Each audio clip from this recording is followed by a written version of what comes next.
7 جگہ بسم اللہ مت پڑھنا ورنہ انسان گناہ گار ہوتا ہے۔ خبردار، بسم اللہ الرحمن الرحیم۔ قرآن مقدس اللہ کی عظیم کتاب ہے، یہ برکت والی کتاب ہے۔ اس کی آیات مومنوں کے لیے شفا ہیں۔ اس کے ایک ایک حرف میں 10 نیکیاں اللہ نے مقرر فرمائی ہیں۔ قرآن مقدس دنیا اور آخرت کی پریشانیوں کا علاج ہے۔ قرآن مقدس رحمتوں کا خزانہ ہے، لیکن اس عظیم رحمت والے خزانے سے مالا مال ہونا ہو تو پہلے سچے دل سے بسم اللہ الرحمن الرحیم پڑھو، پھر اس خزانے کو کھولو اور زیادہ سے زیادہ اللہ کی رحمتوں کو حاصل کرو۔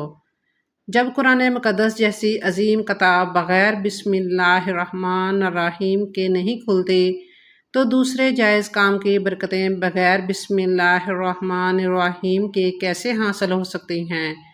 حضرت عثمان بن عفان رضی اللہ تعالیٰ عنہ نے رسول اللہ صلی اللہ علیہ وسلم سے بسم اللہ کی نسبت سوال کیا۔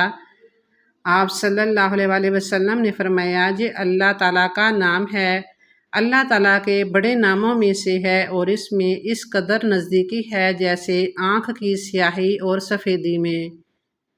حضرت جابر رضی اللہ تعالیٰ عنہ فرماتے ہیں کہ جب یہ آیت بسم اللہ الرحمن الرحیم اتری، بادل مشرق کی طرف چھڑ گئے، زمین ساکن ہو گئی، سمندر ٹھہر گئے، جانوروں نے کان لگا لیے، شیاطین پر آسمان سے چھولے گرے اور پروردگار عالم نے اپنے عزت و جلال کی قسم کھا کر فرمایا کہ جس چیز پر میرا یہ نام لیا جائے گا اس میں ضرور برکت ہوگی۔ ابن مسعود رضی اللہ تعالیٰ عنہ فرماتے ہیں کہ جہنم کے 19 دروگوں سے جو بچنا چاہے وہ بسم اللہ الرحمن الرحیم پڑھے۔ اس کے بھی 19 حروف ہیں اور ہر فرشتے سے بچاؤ بن جائے گا۔ اسے ابن عتبہ نے بھی بیان کیا ہے، لیکن کچھ ایسی جگہ ہیں جہاں پر بسم اللہ الرحمن الرحیم پڑھنا حرام ہے، جائز ہی نہیں ہے۔ ہر انسان جہاں چاہتا ہے پڑھ لیتا ہے۔ کچھ لوگوں کی ایسی عادت بن جاتی ہے کہ وہ ہر کام کرنے سے پہلے ایک دم بسم اللہ الرحمن الرحیم پڑھتے ہیں، تو کچھ ایسی جگہ بھی جہاں بسم اللہ الرحمن الرحیم ہمیں نہیں پڑھنا چاہیے۔ جہاں پر بسم اللہ انسان اگر پڑھے گا تو گناہ گار ہوگا۔ بسم اللہ کا پڑھنا ایسی جگہ پر، ایسے مقامات پر جائز ہی نہیں ہے۔ اب آپ یہ سمجھ لیجئے کہ کون سے مقامات پر بسم اللہ پڑھنا چاہیے اور کن مقامات پر بسم اللہ نہیں پڑھنا چاہیے۔ ناظرین، آپ نے سنا ہوگا کہ ہر کام کے شروع کرنے سے پہلے بسم اللہ الرحمن الرحیم پڑھنا چاہیے، کیونکہ بسم اللہ الرحمن الرحیم کا معنی ہے کہ اللہ کے نام سے شروع جو بڑا مہربان نہایت رحم والا ہے، یعنی ہم کام کو جو شروع کر رہے ہیں وہ اللہ کے نام سے شروع کر رہے ہیں تاکہ اللہ تعالیٰ ہمارے اس کام میں برکت عطا فرما دے۔ اور بسم اللہ پڑھنے کے فائدے بھی بہت زیادہ ہوتے ہیں کہ اگر کوئی انسان کسی کام کو کرتا ہے تو اللہ تبارک تعالیٰ اس کام میں برکت عطا فرماتا ہے، اور یہ سنت بھی ہے۔ بہت زیادہ مقامات پر ہمیں بسم اللہ الرحمن الرحیم پڑھنے کی تاکید فرمائی گئی ہے، اور حضور صلی اللہ علیہ وسلم نے بسم اللہ الرحمن الرحیم پڑھنے کا حکم دیا ہے۔ اب اگر آپ کوئی بھی کام شروع کر رہے ہوں، کام شروع کرنے سے پہلے بسم اللہ الرحمن الرحیم اگر آپ پڑھ لیں گے تو آپ کی سنت بھی ادا ہو جائے گی، اور اس پر آپ کو ثواب بھی ملے گا اور اس کی برکتیں بھی آپ کو ملیں گی۔ اگر آپ نے کسی نیک کام کے شروع کرنے سے پہلے بسم اللہ الرحمن الرحیم پڑھ لیا تو پھر انشاءاللہ اس میں آپ کا نقصان نہیں ہوگا۔ اللہ تعالیٰ خود آپ کا حامی و مددگار ہوگا اور ناصر بن جائے گا، کیونکہ آپ نے اپنے کام کو اللہ کے نام سے شروع کیا ہے۔ کہ ہمارا کام تھا کرنا اور بندہ کیا کرتا ہے، اس کے بس میں ہوتا کیا ہے کہ بندہ تو اسباب اختیار کرتا ہے، اور بندہ کر بھی کیا سکتا ہے۔ بندے کے ذمے صرف اسباب کا اختیار کرنا ہے کہ آپ کسی کام کو کرنے سے پہلے سبب اختیار کریں کہ ہمیں یہ کام کرنا ہے، باقی اللہ کے سپرد کر دیں۔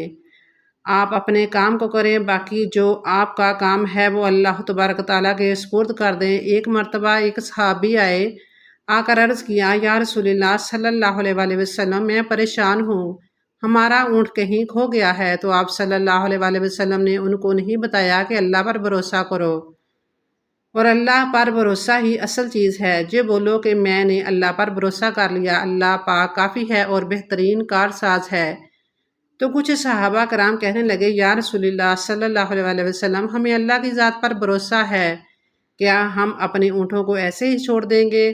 اگر ہماری قسمت میں ہوں گے تو ہمارے اونٹ واپس آ جائیں گے، اور مقدر میں نہیں ہوں گے تو چلے جائیں گے، ہمیں اللہ کی ذات پر بھروسہ ہے۔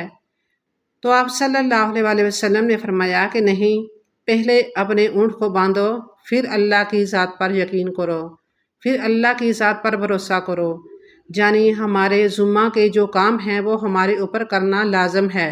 اسباب کا انکار کرنے والا جاہل ہوتا ہے، اسباب کا انسان انکار کر نہیں سکتا کہ ہم تو ہاتھ میں ہاتھ رکھ کے بیٹھ جائیں گے، اب اللہ کھلائے گا کیونکہ وہ رزاق ہے، وہ ہمیں کھلائے گا، لیکن آپ محنت کیجئے، آپ اسباب اختیار کیجئے، پھر اللہ کی ذات پر چھوڑ دیجئے۔ آپ پہلے جاؤ مزدوری پر، آپ کام پر جاؤ، آپ کاروبار کرو، آپ اللہ کی ذات پر چھوڑ دو کہ اے پروردگار عالم، اب ہمارا جو کام تھا ہم نے کر لیا، اب تیری رضا ہے اور تیری رحمت کی ہم امیدوار ہیں، صرف ہمارے کمانے سے رزق تھوڑی ملتا ہے۔ اس کے علاوہ آپ غور کیجئے کہ دانے کو زمین سے نکالا کس نے، اس کے بعد پھر اس کو گیہوں کی شکل میں اور پھر وہ آٹے کی شکل میں بنا، پھر وہ روٹی بنتی ہے۔ ہم سمجھ رہے ہیں کہ یہ ہماری محنت سے ہو رہا ہے۔ آپ نے روٹی بنائی، روٹی بنا کے وہ گوشت یا سالن یا سبزی ہمارے سامنے آئی، اس کے بعد ہم نے جیسے اس کو بسم اللہ الرحمن الرحیم پڑھ کے کھایا، تو اب ہمارے حلق پر ایک فرشتہ بیٹھا ہوا ہے، وہ فرشتہ اللہ سے اجازت مانگ رہا ہے۔ حلق میں ہماری دو نالیاں ہوتی ہیں، ایک نالی ہوتی ہے جو سانس کی ہوتی ہے، ایک نالی وہ ہوتی ہے جس سے رزق اندر جاتا ہے، کھانا اندر ہوتا ہے لیکن پھر وہ اندر جا کر الگ ہو جاتا ہے۔ اب آپ یہ سوچ کر دیکھیے کہ فرشتہ جہاں پر بیٹھ کر اللہ سے پوچھتا ہے، مولا اس لقمہ کو زندگی کا سبب بناؤں یا موت کا باعث بنا دوں؟ اب اللہ تعالیٰ کی اگر مرضی ہوتی ہے تو وہ لقمہ زندگی کا سبب بن جاتا ہے، اور اگر اللہ کی مرضی نہیں ہوتی تو وہ لقمہ موت بن جاتا ہے۔ یعنی اگر وہ لقمہ بجائے خوراک والی نالی میں جانے کے اگر وہ سانس کی نالی میں چلا جائے تو پھر انسان ختم ہو جائے گا، انسان مر جائے گا۔ تو آپ دیکھیں، ہم نے اتنے سارے کام کیے لیکن فرشتہ جہاں پر بیٹھا ہوا ہے کہ اس نوالے کو، اس لقمہ کو کہاں لے جانا ہے، تو یہ آپ نے اسباب اختیار کیا، یعنی اس کو اسباب اختیار کرنا کہتے ہیں، اور اللہ تبارک تعالیٰ پر چھوڑ دیا۔ تو نیک کام ہم شروع کر رہے ہیں، کھانا کھا رہے ہیں تو ہمیں بسم اللہ پڑھنے کی تاکید کی گئی ہے، لیکن بہت سارے لوگ ایسے ہوتے ہیں کہ کچھ حرام کام کرتے ہیں۔ کسی بھی گناہ کے کام کے آغاز میں بسم اللہ پڑھنا منع ہے، جیسا کہ چوری، شراب نوشی وغیرہ۔ جیسے مثال کے طور پر اگر کوئی انسان جوا کھیل رہا ہے تو اس میں بسم اللہ کا پڑھنا حرام ہے کہ اللہ کے نام سے شروع۔ اللہ نے کب کہا تھا کہ آپ جوا کھیلیں؟ اللہ نے کب کہا تھا کہ آپ شراب بیچو؟ اللہ نے کب کہا تھا کہ آپ جھوٹ بولیں؟ اللہ نے تو کہا ہی نہیں۔ جہاں کوئی کام شریعت میں ممنوع ہے، جیسا کہ موسیقی سننا، وہاں بھی بسم اللہ نہیں پڑھنی چاہیے۔ جہاں کوئی فضول اور لغو بات ہو رہی ہو، وہاں بھی بسم اللہ پڑھنا مناسب نہیں ہے۔ جب کوئی شخص بہت زیادہ غصے میں ہو تو بسم اللہ پڑھنے سے پرہیز کرنا چاہیے۔ اس کے علاوہ کچھ علماء کے نزدیک جب کوئی شخص جانور کو ذبح کرتا ہے تو بسم اللہ پڑھنے کے بعد اس پر چھری پھیرنا ضروری ہے، لیکن اگر چھری پھیرنے سے پہلے بسم اللہ پڑھنا بھول جائے تو پھر دوبارہ بسم اللہ پڑھنا ضروری نہیں ہے۔ عام طور پر بسم اللہ الرحمن الرحیم کو ہر جائز اور نیک کام کے شروع میں پڑھنا مستحب ہے، لیکن کچھ جگہوں پر اس کا پڑھنا منع ہے، جیسے کہ ناپاک جگہوں پر یا کسی گناہ کے کام کے آغاز میں۔ ناپاک جگہوں پر بیت الخلاء، واش روم، حمام، باتھ روم اور ایسی جگہوں پر جہاں نجاست ہو بسم اللہ نہیں پڑھنی چاہیے۔ ایک شخص نے بڑی عالیشان منزل بنوائی اور اس پر لکھا ھذا من فضل ربی، اور شیطان نیچے بیٹھا رو رہا ہے۔ تو لوگوں نے پوچھا تو کیوں رو رہا ہے؟ تو اس نے کہا دیکھو، میں نے اس سے جھوٹ بلوایا، فراڈ کروایا، ہم نے اس کی بلڈنگ فراڈ کر کے بنوا دی اور یہ لکھ رہا ہے کہ یہ میرے رب کا فضل ہے۔ اللہ نے کہاں کہا تھا کہ جھوٹ بول کے کمانا؟ اللہ نے کہاں کہا تھا فراڈ کرنا؟ تو مقصد صرف یہ ہے کہ شیطان تو ہر طرح سے انسان کو بہکاتا ہے، تو اس لیے حرام کاموں سے پہلے ہمیں بسم اللہ ہرگز نہیں پڑھنا چاہیے۔ ہمیں ہر کام شروع کرنے سے پہلے بسم اللہ الرحمن الرحیم پڑھنا چاہیے۔ اور کوئی انسان کاروبار کرتا ہے، اب اس نے جھوٹ بولا اور پھر اس کے بعد پیسے لیتے وقت بسم اللہ الرحمن الرحیم پڑھا، تو ایسی جگہوں پر جہاں پر حرام کام کوئی بندہ کرتا ہے تو وہاں پر بسم اللہ الرحمن الرحیم نہیں پڑھنا چاہیے، کیونکہ اللہ تبارک تعالیٰ نے آپ کو دنیا میں چھوٹ دے رکھی ہے کہ جیسا کرو گے ویسا بھرو گے۔ اللہ سب کو دیکھ رہا ہے کہ کون کیا کر رہا ہے، تو جو کچھ ہم کر رہے ہیں صحیح یا غلط۔ اس کے بعد پھر لوگ کہتے ہیں کہ یہ تو اللہ کی مرضی ہے، لیکن یاد رکھنا یہ اللہ کی مرضی نہیں، اللہ کی اجازت ہے۔ اللہ نے آپ کو اجازت دی ہوئی ہے، بس اللہ نے چھوٹ دے رکھی ہے کہ کر لو دنیا میں جیسا کرنا ہو۔ اللہ ظالم کو ڈھیل دیتا ہے، لیکن جب پکڑتا ہے تو چھوڑتا نہیں۔ اللہ کی پکڑ بڑی سخت ہے۔ تو دنیا میں اللہ دیکھ رہا ہے، یہ مرضی نہیں اللہ کی کہ آپ گناہ کرو، لیکن اللہ نے بس اجازت دی ہوئی ہے کہ آپ کر لو، دیکھیں کتنا کرو گے۔ ایک دن آؤ گے میرے پاس، جب آؤ گے تب ہم فیصلہ کریں گے، مالک یوم دین، انصاف کا دن ہوگا۔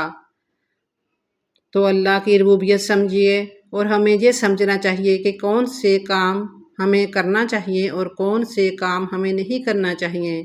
اگر ہم سنتے رسول صلی اللہ علیہ وآلہ وسلم پر عمل کریں گے تو اللہ تعالیٰ ہمیں کامیاب کر دے گا، دنیا میں بھی اور آخرت میں بھی انشاءاللہ۔ اللہ تعالیٰ ہمیں بہتر عمل کرنے کی توفیق عطا فرمائے اور ہمارا خاتمہ ایمان پر فرمائے، آمین۔ ناظرین، کمنٹ باکس میں اللہ تعالیٰ کے 99 ناموں میں سے ایک نام ضرور ٹائپ کریں۔ ویڈیو اچھی لگی ہو تو ویڈیو کو لائک کریں، شیئر کریں اور چینل کو سبسکرائب کریں۔ اللہ ہم سب کا حامی و ناصر ہو، آمین۔